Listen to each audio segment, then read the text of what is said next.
Welcome to the IBS Nutrition Podcast, your go-to source for navigating the complex diagnosis of irritable bowel syndrome. Here, we dive deep into IBS and discover the power of diet and lifestyle to find freedom from your IBS symptoms. I'm your host, Jessie Wong, FODMAP dietitian and a gut expert. For years, I suffered from debilitating gut symptoms that kept me out of work, feeling constant discomfort in my body and anxious around food. Today, I'm in control of my IBS, able to eat the food I love again, travel whenever I want, and spend quality time with loved ones. It is my mission to help you do the same and transform the way you live with IBS. Let's get started.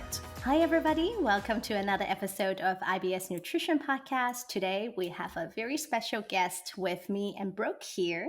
And this is one of our past clients, Mercedes. And Mercedes is here with us to share her IBS freedom journey, how her story started, what is happening now, and how everything is. So welcome, Mercedes. Thank you so much for joining us. Thank you. I'm very happy to be here. And of course, with us today is Brooke Keenan, my amazing partner in crime, who helps me with all of our IBS clients. Hello. All right. Well, let's go ahead and jump into our questions. So, Mercedes, do you mind introducing yourself a little bit? Who are you? What was your life like before having IBS? Sure. I had a very active life. Have always worked full time until the last 5 years. I retired. In addition to having a very active life, traveling and such, I always ate everything and a lot of everything. So dealing with something that had triggers related to what I was eating was a big issue for me. But yeah, I had dealt with this for about 2 or 3 years before I found you guys. Okay. Can you tell us a bit more what symptoms you were struggling with when it comes to IBS? Sure. I started having a pain in my left abdomen. And also, I was having very frequent bowel movements. I drink a lot of water. So every time basically I went to urinate, I would have a bowel movement. Not large, but I would have one. Then I was also having, I would eat, and there were times after I would eat, whether it was dinner or breakfast or lunch or whatever, I would have to run to the bathroom. And if I didn't have to run to the bathroom, then I was getting really gassy. And I couldn't figure out what any of it was. Of course, I continued to have the pain in my left abdomen off and on. It wasn't debilitating. I could continue things, but it would hurt. And, my husband would notice that I was touching my side. So I eventually went to a GI doctor. And the GI doctor said, well, we need to do a couple of things. Let's start with an endoscopy. And so they did an endoscopy and everything looked fine until I got a call a few days later. And I was diagnosed with H. pylori, which I'd never heard of. And the doctor said he was surprised that I was diagnosed with H. pylori. But so they put me on the treatment with all the antibiotics and all of that stuff. So I did that. And for about a month after that, my symptoms seemed to have gotten better. But then they came back. So I went back for my follow-up with the doctor, and he said, well, we need to do a colonoscopy. So they did a colonoscopy, and everything was normal. There was nothing there. 4 weeks later, I went back for another follow-up. I still had the pain in my abdomen. I was still having the very frequent bowel movements. They did a CT, an abdomen CT, and followed by an abdomen MRI. So they did, all of the stuff that could identify something serious is, how I took it. So all of that was okay. And the doctor finally said to me, I've done everything. There's nothing else I can do, but I'll have my nurse give you a flyer on something called the FODMAP plan. So I said, I'm open to anything. I'll try anything. So the nurse did give me that, and I took it home and I read it and I looked up stuff online, and I started, going through and trying to follow it on my own. And my symptoms seemed to get better until the time came for introducing things into, my food plan. And then it would all fall apart and I would be back to square one. So I did this numerous times. I went back to the doctor and thanked him for, leading me to the FODMAP diet. And he was shocked that I even read the stuff or that I followed it. He said, "You don't know how many times we've given that out. No one ever comes back and says, I've tried to do this." I said, "Well, I've tried, and this is what happened." And he said, "Well, I can't do anything else for you. Maybe a nutritionist or a dietitian or somebody could help you," but he didn't have any resources that he pointed me to. During that time, we relocated right after that. He was the most thorough of the physicians. And so when we relocated, I went to one GI doctor that said, "Come back in 3 months and let me know how you're doing." And I went with a pile of paper of all of my test results and everything. And so I was having this pain on my side still, and that was it. I went to another doctor that ended up losing all of my test results.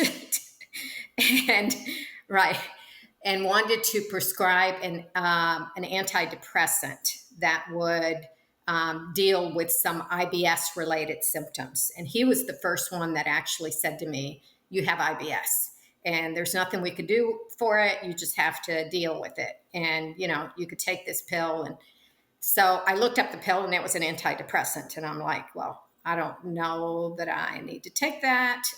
So I went back again and they had his PA saw me and she said, "Yeah, maybe a nutritionist or dietitian would be best for you." But again, no direction on where to go.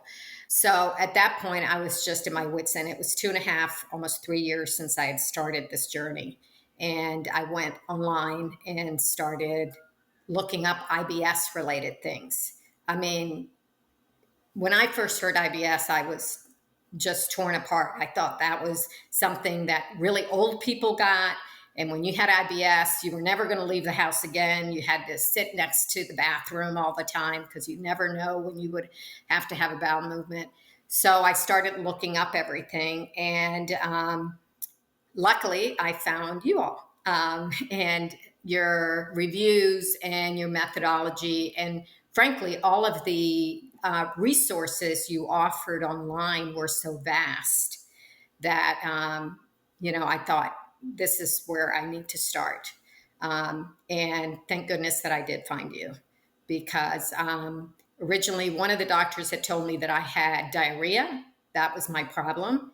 And in a short period of time, you all were able to identify that I had constipation, which is different. And the doctors were telling me I had diarrhea because I was going often, but I wasn't going a lot. And I was never fully evacuating. But in a very short period of time, you all were able to identify that I had constipation. And we started working on that together. And as soon as that was cleared up, I noticed a huge difference right away. And after that, it was a matter of identifying my triggers, what they were, and how to reintroduce things in a proper method, which I had, failed at miserably by myself. And the weekly calls with you all helped me stay on target, on goal. I was hesitant at the beginning about the calls because I thought, these strange people, and I'm talking about something really personal. And, I really wasn't sure how that would go. But it was from the very first call, I was made to feel very comfortable. Everyone was very open. There was no judgment and also no putting anyone in a box. I didn't feel like everybody that was on, the call had exactly the same issue or necessarily had to go through the very same steps. I really felt like an individual, and like someone was listening to me and really placing a lot of emphasis on what I was saying and trying to come up with a resolution based upon me and what I was going through. So I learned a lot on those calls. I miss them because I'm like, maybe there's something out there that I could still try or learn from. So I looked forward to them and I learned a lot. And I found out that it's not an issue that is with older people or older women or younger women or middle-aged women, or because I'm over 60, and being in that age group, I thought this is just one of those OLD things. It's, you get old and things happen and everything starts to fall apart, but it's not, necessarily that. It could happen to people of all ages. And in fact, one of my nephews, his wife is starting to go through some things now, similar, but not exactly the same as me. And of course, a lot younger. So all of those things were very comforting to me, from a standpoint of, I didn't have a rare disease that I was going to die of, number one, which is what I thought in the beginning. And two, it wasn't something that I just had to accept and deal with. And I think because the pain that I had in my side was not debilitating, it's just dismissed. Just, figure it out, take something for it, do whatever you can. I had tried probiotics by myself at the beginning, different ones, because doctors did say, take probiotics, take fiber, but no one helped me to put all of those things together like you all did. So it wasn't, I guess it was probably a month into being with you that I had the relief from all the constipation that I had. And I started being able to eat and enjoy it and not having to worry where I was when I was eating, because I didn't have to run to the bathroom all the time or have the gassiness and things. So it was really life-changing for me, and being able to feel that level of control over my body again, because that's what it was. I felt like I had lost control, and I couldn't get it back. So it made a huge difference, and I learned a lot of things about our bodies that we don't learn over time, unless we have to, but things that are natural. I can't say enough about you, Jesse, or you, Brooke. It's just was a great experience, and continues to be an excellent resource for me. I feel now that even if I, have a bad day, and usually it's because I have gone out of my safe zone, and Brooke laughs because I will say, well, I'm cured. I can do anything now. I can eat anything now. So I will jump off the wagon, and then, it comes back. But I know that I could reach you all if I need to, and, get back on track. But you've given me excellent resources from which to continue to thrive and continue to get better, because I've been doing, very well since, my last call. And my husband says, I told you should have done it. Because at the beginning I wasn't sure I should have done it, and he said, no, just do it. Do it for you. It's important. It's been bothering you for a while. So, we women don't always do that. We do for others, but we don't do for ourselves. So I can't express my appreciation enough for both of you, and for what you've put together that is accessible to people, and that, addresses the issues that they have. Thank you for Yes, sharing your thank journey. you. Yes, and thank you for your compliments. We are just so glad you are at a much better place. And I think this is very hopeful for everybody else listening to this too, that when you are struggling with IBS, you're not the only person, but this is something we don't talk enough about. And of course, there's a lot of stigma or gaslighting that comes with it as well. And you've been struggling with it for so long by yourself. I'm just so sorry about that. Yeah. I know it's just, and it isn't like I wouldn't talk about it. Even my primary physician, I mean, I went to see a GI. So my primary physician was, oh, the GI will take care of it, but it wasn't until I'm on my third GI at where I'm at now. And that's the first place that I've actually seen the pictures of the bowel movements, was in his office. So that's GI number 4. And it's the first time that it was even, introduced or brought up. Yeah. I don't know why GIs don't have a link to people like you, on a regular basis. Because, I understand that they deal with life and death issues, and those are probably foremost in their mind. And, I'm an example that they looked at that and, checked off those things and realized that I would be okay. And I was, but I wasn't. From a quality standpoint, quality of life standpoint. So, yeah, it would have been, it could have skipped, I could have skipped a lot of steps and saved a lot of time and aggravation. And my insurance company would have saved a lot of money. What Mercedes is really good at is being a really good self advocate with physicians and not really taking their, not necessarily a no, but pushing to get more testing. And I use her as an example.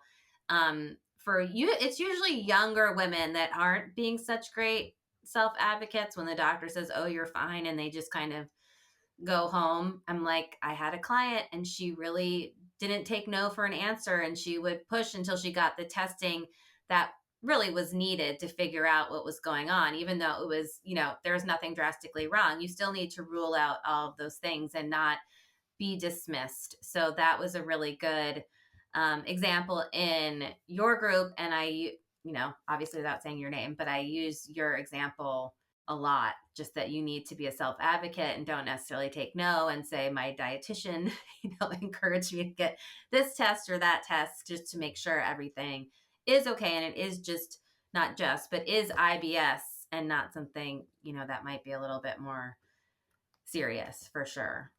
Yeah. The whole IBS thing too, I was surprised that it was so far down the road that IBS was even mentioned. The first doctor that did, and, he was by far the most thorough and listened to me and did the endoscopy, the colonoscopy, all the scans and the MRIs and introduced me to FODMAP, never mentioned IBS. After all of that, he never mentioned it. It was GI number 3 that mentioned IBS. Mm-hmm. And so it made it even worse because it was like, is it so bad that nobody else wanted to mention it to me? They were keeping it from me. Was there, something there? So, yeah, so that was pretty surprising to me. Yeah. On average, it takes about 6.5 years to get an IBS diagnosis. Wow. That was a research that was published a few years ago. I don't know what the new stats are, but it is pretty surprising. And of course, IBS is not life-threatening, but it's extremely debilitating. So that people are willing to lose, 10 to 15 years of their life for an instant cure, mm-hmm. which speaks a lot about how devastating the condition is. And sometimes I think we really need to speak up, but then also find the right provider that will listen to us. Now, Mercedes, talking about being a self-advocate, will you share some tips with us, what you did to push for the test that we asked for, or to advocate for yourself? Yeah, I've always been a data collector, so I would keep, when I would have the pain, I would try to keep track of when it was and how often it was and those types of things. And I would go in with that information, not that I just had a pain, but that it's consistent and this is when it's happening. And so that it wasn't just something that was fleeing, that it was here today, gone tomorrow, kind of thing. So to show the consistency. I also tried to educate myself on what are some of the things that should be done. And that's a very tough kind of road to go down because you don't want to tell a doctor or healthcare professional what they should do because I'm certainly not one of them.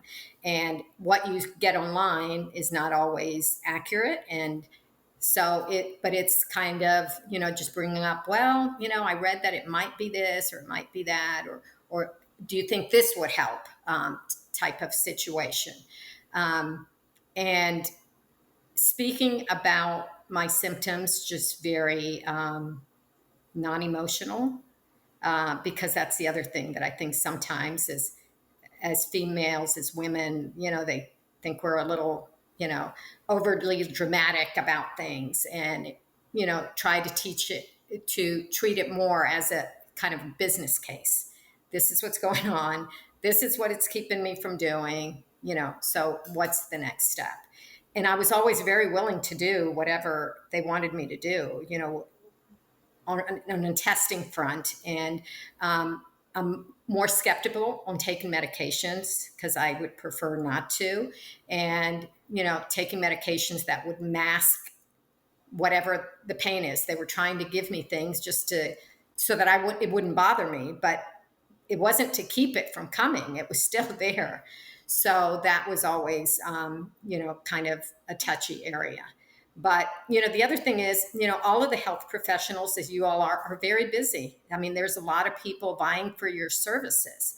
So it's a matter of staying on top of it, calling for follow-up. I think that's number one. I mean, sometimes I couldn't get in for an appointment when I wanted to get in, and I would say, give me whatever you have. And they would give it to me, and then I would ask, is it okay that I call back to see if there's been any cancellations? And I would call back every day until, I would end up getting the appointment that I wanted, because people cancel. But, we can't expect the health professionals to have staff that are going to be calling people when somebody else cancels. I mean, because then they go through 10 people and nobody can come in. So it's really dedicating time to something that is very important to you. And, we all can do it when we need to. And it's dedicating that time and not putting being yourself on the back burner. Mm-hmm. I love that. And I want to specify something you were saying that is really, really important. And we had an episode, I think our first episode of IBS Nutrition Podcast is about tracking your symptoms. What are common IBS symptoms? What are uncommon IBS symptoms? So if you're listening, go back to listen or watch our first episode. We also have a free resources on pooppedia.org/resources.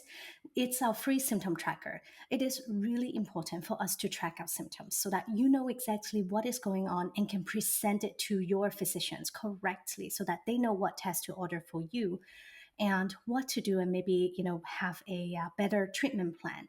That is, I think, with GI conditions especially, a lot of the times in the beginning of me having my practice, I will ask my clients too, where is your bloating at? And they will look at me blank. I don't know, I just bloat. So for patients to have that knowledge before going into a provider, that can be really, really helpful. And also helpful for the providers to take you seriously as well. I think sometimes that is the challenge too, because they can't get enough information from you and they don't know what to do. And often patients will feel like they're being written off, or it's just not a productive session. Yes, and IBS it takes a long time to diagnose, can take a lot more sessions to diagnose, but don't give up if you are struggling. Well, Mercedes, do you have any advice for people who might be struggling right now?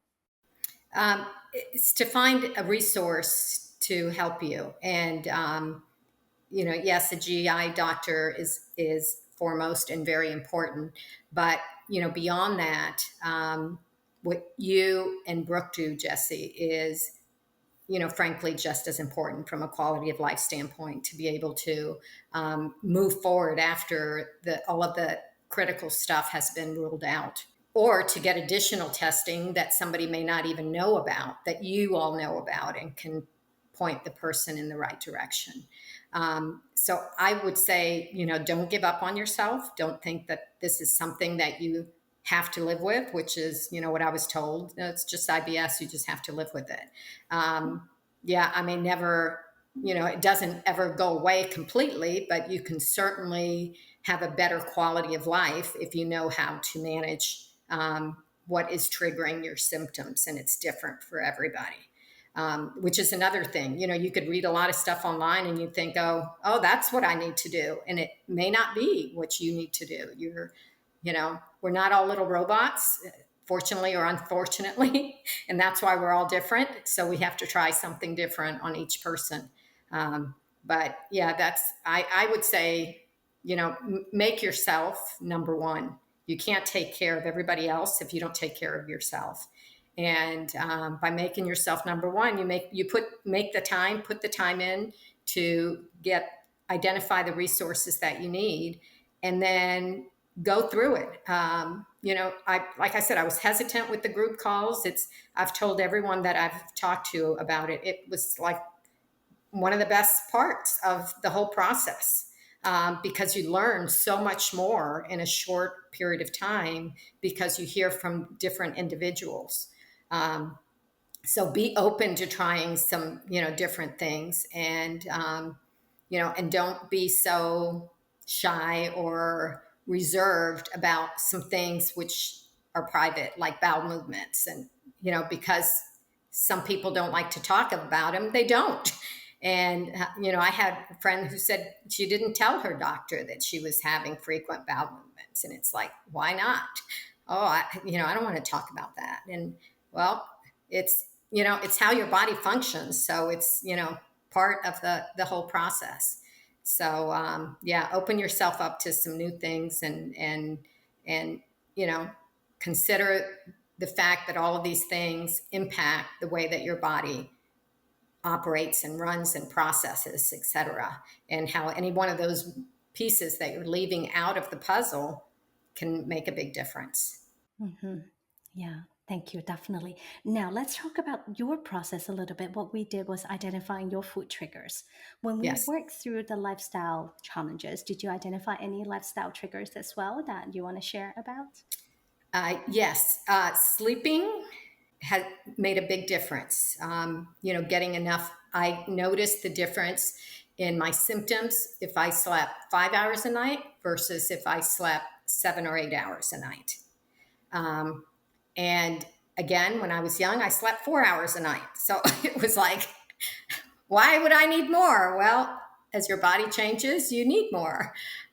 So yeah, sleeping was one of the other triggers. I was already exercising on a regular basis and drinking quite a bit of water.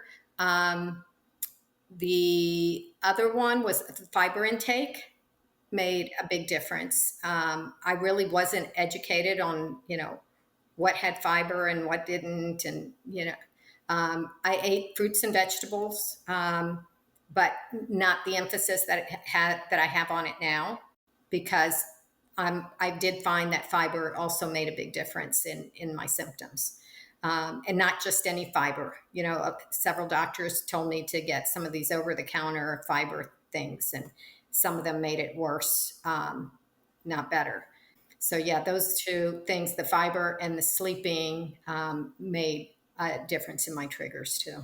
Thank you for sharing. And these are things that people can start working on. And of course, what we always encourage people to do is eating a good variety of plant-based food, because that way we are getting different types of fiber to feed our gut microbes. And when our gut microbes thrive, we thrive, and then our gut function improves. And that's always important to do. So if you're listening, if you're restricting food, please don't just restrict food, actually identify your triggers so you can expand your diet and not worry so much. And that was your case too, right? When we reintroduced FODMAPs, would you say you're able to tolerate most of them nowadays? Yes, I am. And I'm able to tolerate most of them. The quantity makes a difference, which I always thought that, no matter how much or how little I had, if I had a symptom, that was it, it was out.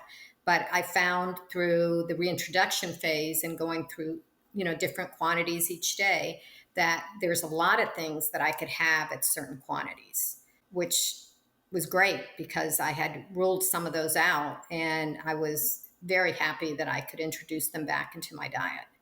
I'm so happy for you too. Then it opens up more food and more options. Absolutely. Okay, yes. Well, can you tell us how is your life now after the program compared to before working together? It is, like I said, I've gotten control back. I don't have to worry about where I'm going versus what I'm going to eat and versus where the nearest restroom is.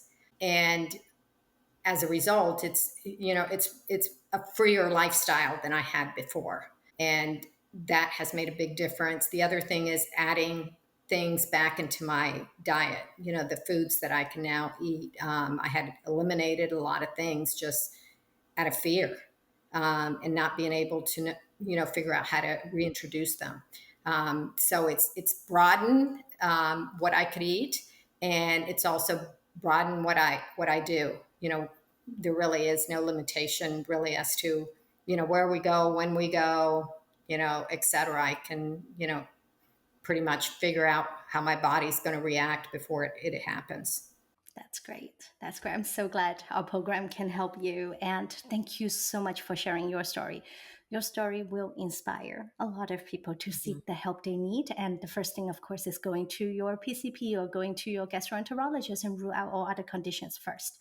And if you have IBS or if you've ruled out other conditions, then you can work with a dietitian like me and Brooke to identify your food or lifestyle trigger. And we know per research, dietary management and lifestyle management actually works better than medications when it comes to managing IBS. Like what Mercedes was saying, some of the medications out there could be masking the symptoms.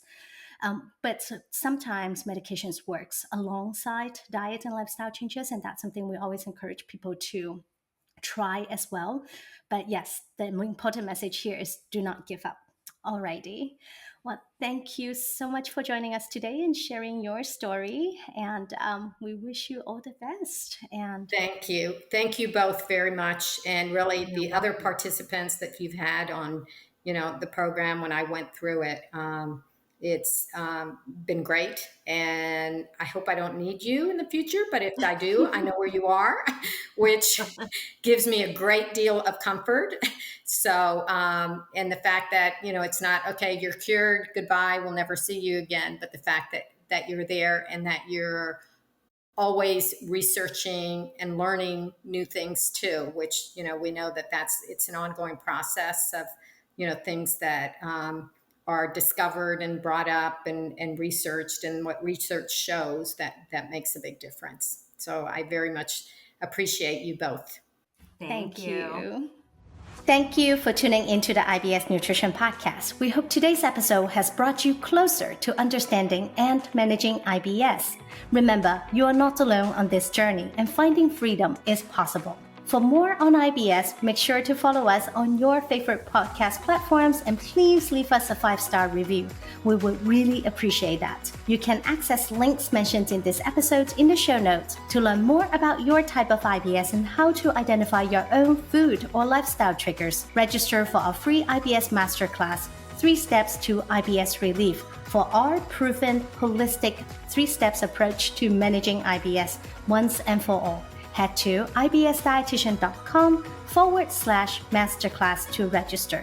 Until next time, take good care of your gut, and here's to your health and happiness.